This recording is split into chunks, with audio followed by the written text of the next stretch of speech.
오늘은 건조 르뱅을 사용해 다시 만든 르뱅으로 사워도우를 구울 거예요. 건조했던 르뱅을 다시 살려냈을 때도 빵이 잘 만들어질까요? 그럼 보고. 레시피는 제가 제일 좋아하는 비율로 했고, 최근 기온이 조금 올라서 실내 온도도 조금 올랐어요. 요 며칠 밀가루가 없어서 빵을 못 굽고 있었는데 오븐엔조이 카페에서 밀가루를 공구해서 얼른 구입했어요. 그전까지 백미를 이것저것 섞어서 사용했었지만 이제 이것 하나만 사용 중이에요. 강추. 먼저 물과 밀가루만 넣고 섞어 오토리즈를 했어요. 최근 손가락과 손목이 아픈 이슈로 인해 이제 한동안은 반죽기를 사용할 예정이에요. 재료를 섞어주는 정도로만 사용 중이고 손반죽도 동일하게 섞어주고 진행하시면 돼요. 건조한 르뱅을 다시 살려내서 만든 르뱅이에요. 2배일 때 냉장했는데 냉장에서 더 자랐네요. 한 번 건조했던 르뱅도 냉장에서 잘 자라요. 건조 르뱅 영상은 오른쪽 위 링크를 확인해주세요.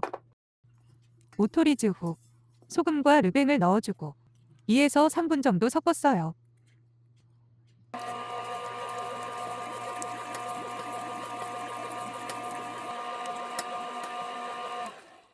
반죽 온도는 25도이고 그릇에 옮겨서 비닐을 덮었어요.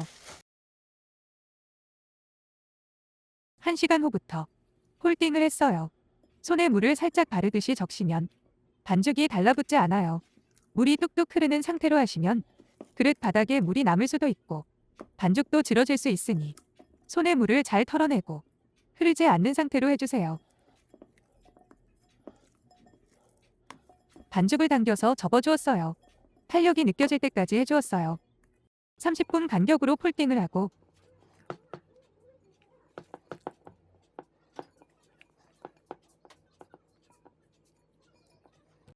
라미네이션 작업도 추가해보았어요.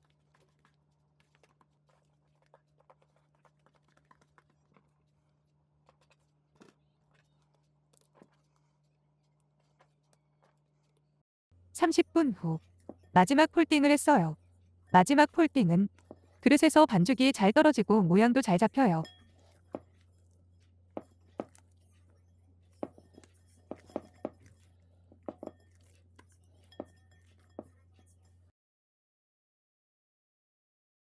(1시간 15분) 후 분할을 했어요. 하나에 515g 정도로 2개로 분할을 했어요.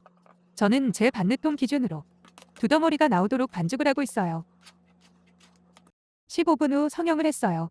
반죽의 가장자리를 중앙으로 모아주고 위에서부터 아래로 말아주었어요. 반느통에 넣은 후 가장자리를 당겨서 스티치했어요. 성형 후에는 실온에 두고 발효를 했어요.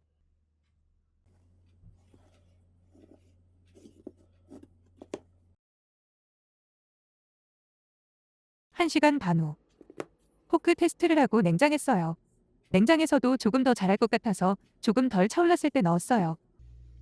냉장 온도는 더 낮추긴 했는데 의미가 없는 것 같아요. 잘할 것 같으면 낮아도 잘하더라고요.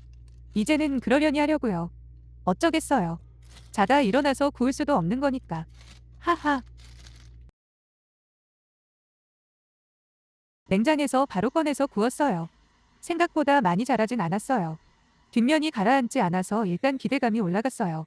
밀싹을 그려주고 쿠프를 넣고 1시간 예열한 오븐에 넣었어요. 얼음 큐브를 넣어서 스팀을 줬어요. 완성된 빵은 평소와 다르지 않았어요. 볼륨도 적당했고 속살도 보들보들하고 폭신촉촉했어요. 건조르뱅도 빵이 잘 나오네요. 가끔씩만 빵을 만드시는 분들은 건조해서 관리하시면 편할 것 같아요. 그럼 오늘도 즐배하세요. 끝.